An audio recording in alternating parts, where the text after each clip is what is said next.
I have marked my pocket side. This is my west pocket pieces. This is my west pocket pieces. I'm sure most of you must have idea on how to make west pocket, so I don't think that should really give us a much concern. So first thing first, you're supposed to sew your west pocket from this point to this point, then you reverse the case back to this point. So you sew.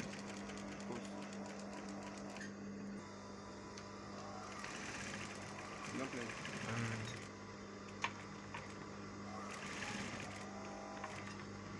so now once you're done,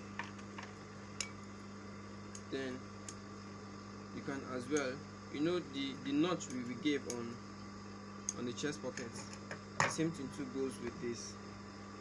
So you can now cut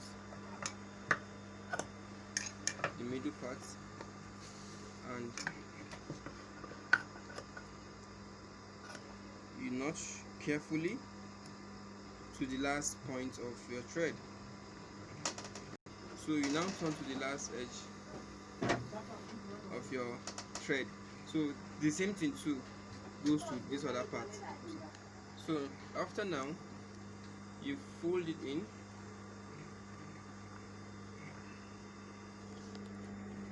After gotten the first one, you fold the second one in as well. So you ensure the two edges are of the same length.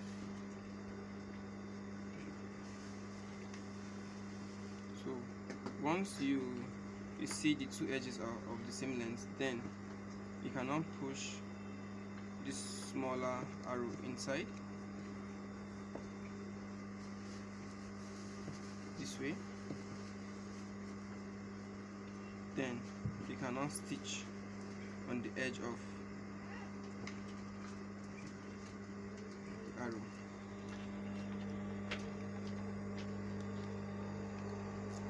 So you make sure you reinforce.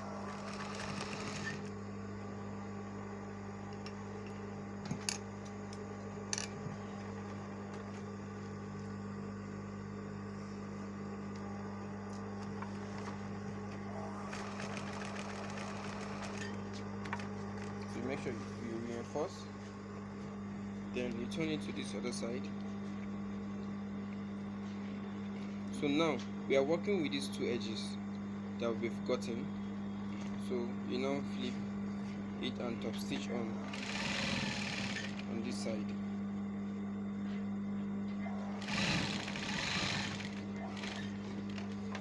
So after now, we are done from one side, then you push this other side on too. So you reinforce on it as well.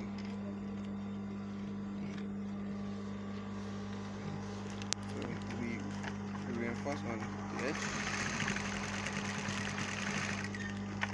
So the same thing too, you run a stitch up.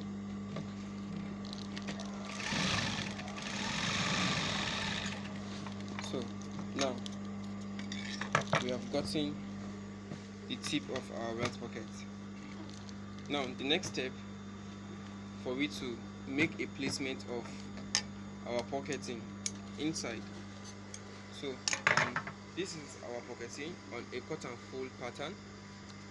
You can at least make the length up to 10 or 10.5, while the width should be at least 8 inches. So now after you've gotten 10 by 8, then you can now attach it to the down part of your pocket pieces. So you can now join it.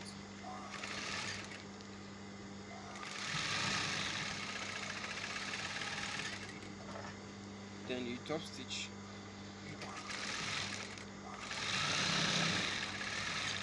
Once you join and top stitch, that is all. So now the next thing you're supposed to do now you can see how long it is. It's just for you to flip it to the edge, the other side, then you can now seal the edges. So on this side now, you don't need to, you are just meant to sew only the side. Once you sew the sides, that is all.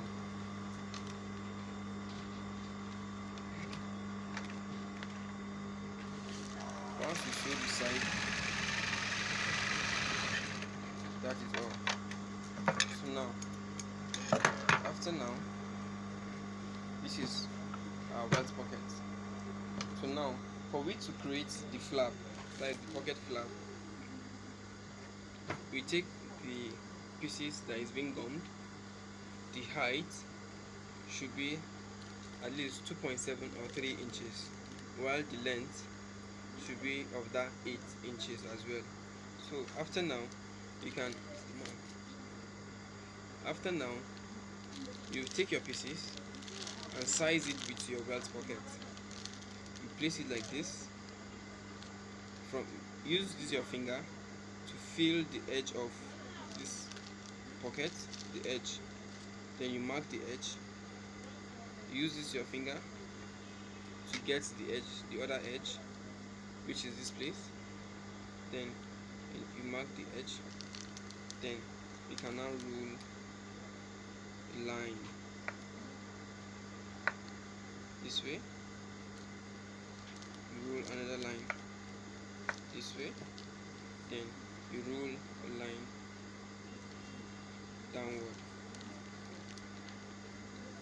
on the bottom part of the pieces.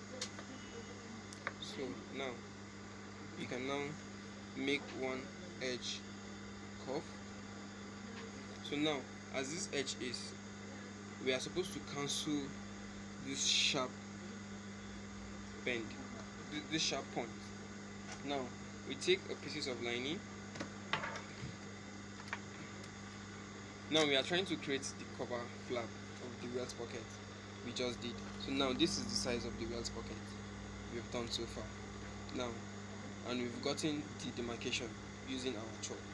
So now you pick a piece of lining, so you can use as the interface. So you can now sew on your chalk, getting the direction of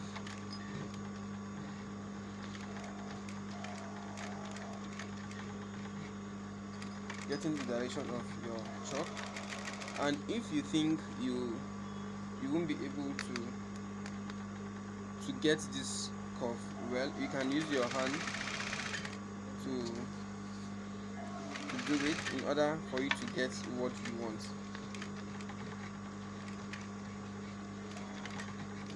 So that is that. So you can now sew on your chalk. Then you trim out the remaining excess, leaving a little allowance inside with probably 0.2 or 0.1 inside. So this is it. This is our flap. So now we go to the table, we press it, we go to the table, we press it, we press the welt pocket, then we insert it. Now we move to the table.